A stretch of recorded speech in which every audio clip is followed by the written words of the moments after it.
চট্টগ্রামের পটিয়ায় পিকনিক বাস ও পিকআপের মুখোমুখি সংঘর্ষে অন্তত ২০ জন আহত হয়েছেন। আহতরা হলেন বোয়ালখালী উপজেলার সিরাজ আহমেদ, একই উপজেলার আনিসুল ইসলাম, সিলেট সুনামগঞ্জের আলম, ময়মনসিংহের চান মিয়া বাবুর্চি, টঙ্গীর মালিশা আক্তার, ভোলার সজীব, ভোলার মোহাম্মদ মিজান, কুমিল্লার তৌহিদুল ইসলাম, ময়মনসিংহের বিপ্লব হাসান, ময়মনসিংহের হাসান আলী, আব্দুল আজিজ, স্বাধীন। আহতদের মধ্যে ৩ জনকে পটিয়া হাসপাতাল থেকে চট্টগ্রাম মেডিকেল কলেজ হাসপাতালে পাঠানো হয়েছে।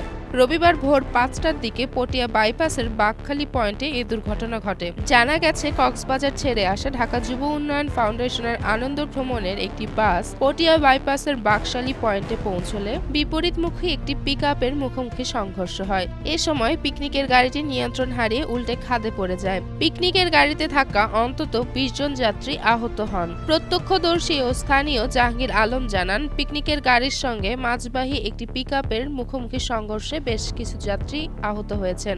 দুর্ঘটনার পর মাছের পিকআপ থেকে অনেক মাছ ও বিভিন্ন মালামাল লুট করেছে কিছু ব্যক্তি, যা দুঃখজনক।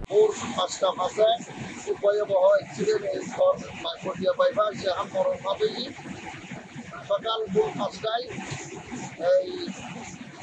ঢাকাগামী যাত্রীবাহী পিকনিকের গাড়ি এবং কেরানীহাটগামী একটা মাছের গাড়ির সাথে মুখোমুখি সংঘর্ষ হয়।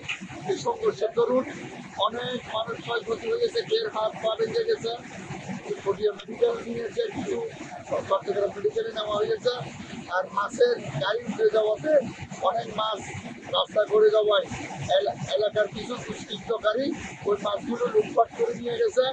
আমি প্রশাসনের কাছে এটা সুস্থ তদন্ত করে ওই লুটপাটকারীদের বিরুদ্ধে অ্যাকশন নেওয়ার জন্য। পটিয়া জরুরি বিভাগের ডাক্তার মিন্টু ধর জানান, দুর্ঘটনায় আহতদের চিকিৎসা দেয়া হয়েছে। এর মধ্যে ৩ জনকে চট্টগ্রাম মেডিকেলে রেফার করা হয়েছে। পটিয়া ক্রসিং হাইওয়ে পুলিশের ওসি জসিম উদ্দিন জানান, বাস ও পিকআপের মুখোমুখি সংঘর্ষে একটি পিকনিকের বাস উল্টে খাদে পড়ে গেছে। গাড়ি দুটি উদ্ধার করা হয়েছে।